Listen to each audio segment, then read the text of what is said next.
My sister-in-law falsely accused me of child abandonment to destroy my career, but when she started exploiting my sick mother until almost killing her, I called the police on her and she lost everything. I'm 29 years old. I've been working with kids for as long as I can remember, and what happened with my sister-in-law Danielle a few months ago basically blew up my entire family. And honestly, I don't regret a single thing I did. Even though my brother Nicholas and half the family treat me like I'm the devil. I guess I should start from the beginning, because this story is long and complicated, and I need you to understand why I got to the point of calling the police on my own sister-in-law. Everything started out great. Like, incredibly great. In March 2020, right when the pandemic started and everyone was losing their minds trying to figure out what to do with their kids now that schools were closed, Danielle and I came to an arrangement that seemed perfect. She has 2 kids, I have 2 kids, and basically we took turns watching them. 3 days a week, I'd keep all 4 kids at my house, and the other 3 days, she'd keep all of them at hers. It worked out incredibly well for 3 full years. You know, 3 years where we could both work, save money on childcare that literally costs a fortune, and our kids became super close. My nephews and my kids were basically siblings at that point, always together, always playing. And I thought we had something good. Something that was going to last. The thing is that Danielle has always been a bit difficult, let's say. Since Nicholas started dating her like 7 years ago, I knew there was something off about her, but I couldn't pinpoint it exactly. She's one of those people who always has drama, always fighting with someone, always some huge problem in her life that's someone else's fault. But Nicholas was in love. You know how that is. And when they got married, I tried to get along with her because she was my brother's wife and my nephew's mother. During those 3 years of watching the kids together, we had our tense moments. Sure, little things like she'd be late picking up her kids or I'd forget to send her something she needed, but nothing serious. Nothing that made me think everything was going to explode the way it did. It was in March of this year, exactly 3 years after we started the arrangement. We had a stupid fight. I don't even remember exactly what it was about. Something super insignificant about schedules or something. I was at work. She sent me a message. I responded with something that apparently upset her, and she responded with a long message telling me she wasn't going to watch my kids that day. The problem is I didn't see the message until much later because I was working, literally working with children, and I can't be checking my phone every 2 seconds. So when I got off work, I picked up my 2 kids and her 2 from school and took them straight to her house like we always did. I knocked on the door. Nobody answered. But her car was in the driveway, so I assumed she was there. Maybe in the bathroom or something. The kids ran into the backyard like they always did, and I left for the part-time job I have in the afternoons. An hour later, I got a call from an unknown number. It was the police. They told me I needed to go to my sister-in-law's house immediately, that there was a situation with my kids. My heart literally stopped. You know? I thought something horrible had happened, that someone had gotten hurt. I don't know. 1,000 things went through my head in the 10 minutes it took me to get there. And when I arrived, there were 2 patrol cars outside her house with their lights on, all the neighbors peeking through their windows, and my 4 kids sitting on the porch crying. My 2 kids, her 2 kids, all of them crying and scared because there were police officers and they didn't understand what was happening. Turns out Danielle had called the police and reported that I had abandoned my children at her house. Child abandonment.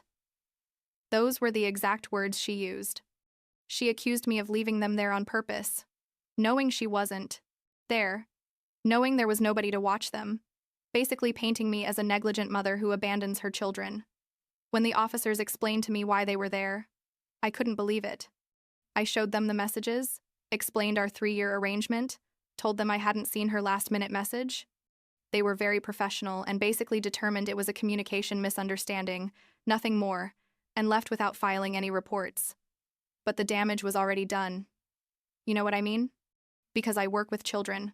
I work at a daycare. And a child abandonment accusation, even if it doesn't go anywhere, even if it's false, can destroy my career. She knew that. Of course she knew that. And she still did it.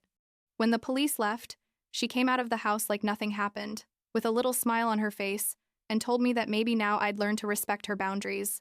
I told her never again, ever in my life. Was I going to leave my kids with her or watch hers? And I took my kids home. I blocked her number, blocked her social media, everything. I sent Nicholas a message explaining what had happened and telling him the childcare arrangement was permanently over.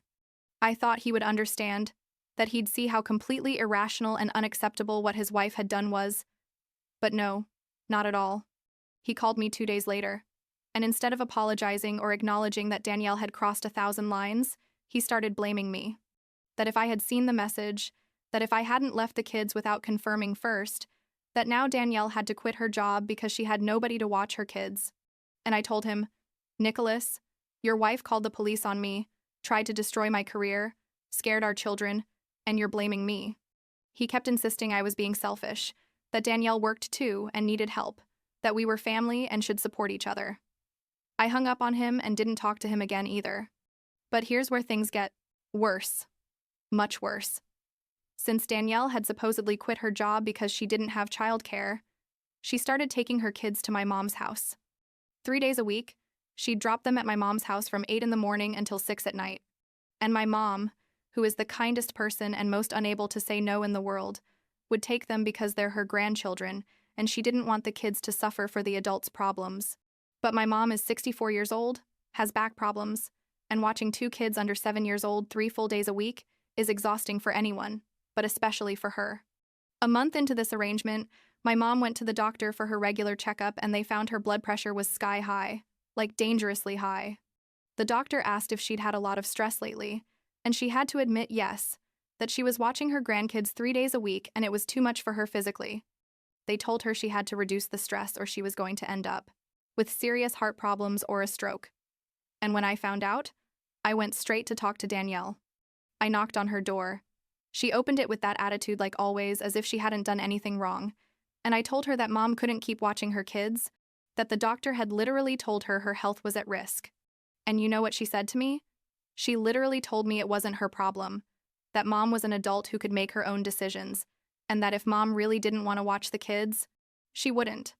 I explained that mom didn't know how to say no, that she felt guilty denying help to her grandchildren, and that Danielle was taking advantage of it. She closed the door in my face. Just like that, closed the door and kept taking the kids 3 times a week like nothing. I tried talking to Nicholas again, explained mom's blood pressure, the doctor's warnings, everything, and he told me I was exaggerating, that mom was fine, that she loved spending time with her grandchildren. I couldn't believe my own brother was so blind or so manipulated by his wife that he couldn't see what was happening. 2 weeks later, mom ended up in the hospital. I was at work when my aunt called saying she'd found mom dizzy and disoriented at her house, with Danielle's 2 kids there, and had taken her to the emergency room. When I got to the hospital, mom was in a bed with IVs and monitors, and the doctor told us her pressure was so high she'd been on the verge of a stroke. He asked her again about stress, and mom finally admitted in front of the doctor that she was exhausted from watching her grandkids, that she didn't know how to tell her daughter-in-law no, and that she was afraid that if she stopped helping, Nicholas and Danielle wouldn't let her see the kids ever again. That's when I completely lost it. I called Danielle from the hospital and told her exactly what I thought of her. That she was manipulative, selfish, that she was literally killing my mom with her selfishness, and that if she left her kids with mom again, I would personally make sure she regretted it. She started screaming that I couldn't threaten her, that she had a right to ask family for help, blah, blah, blah, and I hung up on her. When mom got out of the hospital 2 days later, I made her promise she'd tell Danielle she couldn't keep watching the kids. Mom agreed. She even seemed relieved that someone else was making the decision for her. Mom called Danielle and explained everything. That the doctor had expressly forbidden her from continuing to watch the kids, that her health was in real danger, and that she was very sorry but couldn't help her anymore. Danielle told her she understood perfectly and would find another solution. But the next week, she showed up at mom's house with both kids and left them at the door like always. Mom called me crying, saying she didn't know what to do, that the kids were there and she couldn't just leave them outside. I was at work but told her to lock the door, not to open it, and to call Danielle to come get them immediately. Danielle didn't answer the phone. Mom called her like 20 times, sent her messages, nothing. The kids were there on the porch, knocking on the door, confused about why Grandma wouldn't let them in. It was horrible for everyone, especially for the kids who weren't to blame for anything. Finally, after 3 hours, Danielle came back to pick them up, supposedly because she'd forgotten that mom couldn't watch them anymore. A total and obvious lie, but whatever. I told mom that if Danielle tried to leave the kids again, not to open the door and to call the police if necessary. And that's what happened.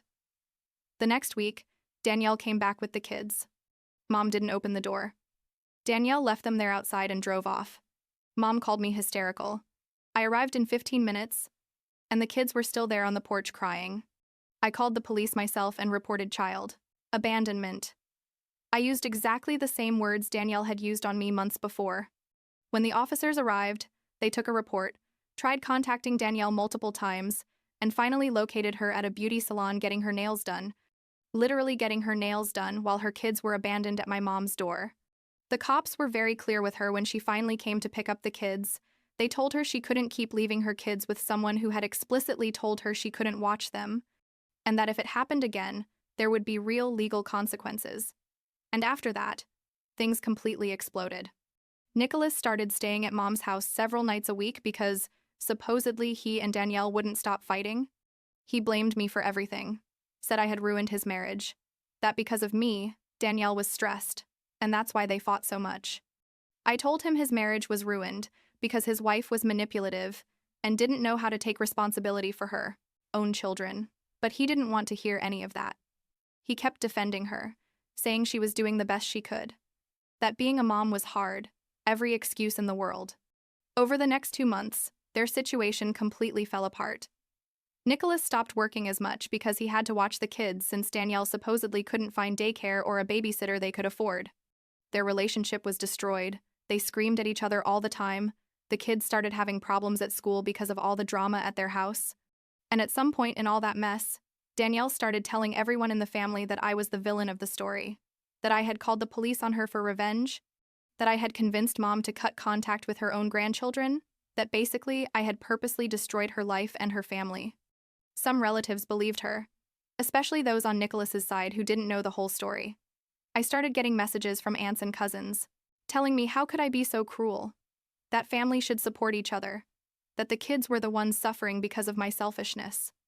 I had to block half the family because I couldn't deal with the constant drama. The only ones who completely supported me were Mom, who finally started improving health-wise now that she didn't have the constant stress, and a couple of cousins who knew Danielle well enough to know she was the problem, not me. Nicholas and Danielle's finances completely collapsed because neither of them was working full-time.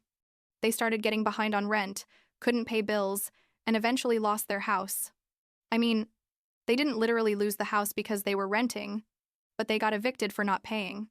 They ended up having to move back in with Danielle's parents, who live like 3 hours away.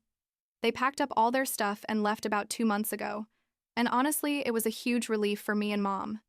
Nicholas barely talks to me now, just short messages once in a while, and I keep minimal contact. Mom is much better now. Her blood pressure is back to normal levels, she has more energy, and she can finally enjoy her retirement without being exhausted all the time. Sometimes she asks me if I think I was too harsh, if I should have handled things differently, and I tell her the truth, that I don't regret anything. Because at the end of the day, Danielle tried to destroy my career by calling the police on me when she was the one who was wrong. She exploited Mom's kindness to the point of almost literally killing her, and never, not once, took responsibility for her own decisions and her own children. People tell me I should forgive because it's family, that the kids need to have a relationship with their cousins and their grandma, that eventually everyone has to get over this for the good of the family. And you know what? No. I don't have to forgive someone who isn't sorry, who continues blaming me for all her problems, and who destroyed her own life with her selfish decisions. My kids are fine, they're happy, and they don't need that kind of toxicity in their lives. Mom is healthy and can finally live in peace. And if that makes me the bad guy to half my family, so be it. I'd rather be the bad guy and have my peace and my health than be the good guy and let myself be manipulated and destroyed by someone who has no boundaries. Nicholas will eventually have to open his eyes and see that his wife is the problem, or he won't, and that's his decision. I did what I had to do to protect my mom, my kids, and myself, and I sleep perfectly soundly every night knowing that. Sometimes family isn't enough reason to put up with abuse and manipulation, and learning that lesson cost me 3 years of my life and almost my mom's health, but at least I learned it. And if Danielle ever shows up again asking for help or wanting to reconcile, the answer is going to be no. It's always going to be no, because some people simply don't deserve a second chance when they wasted so many before.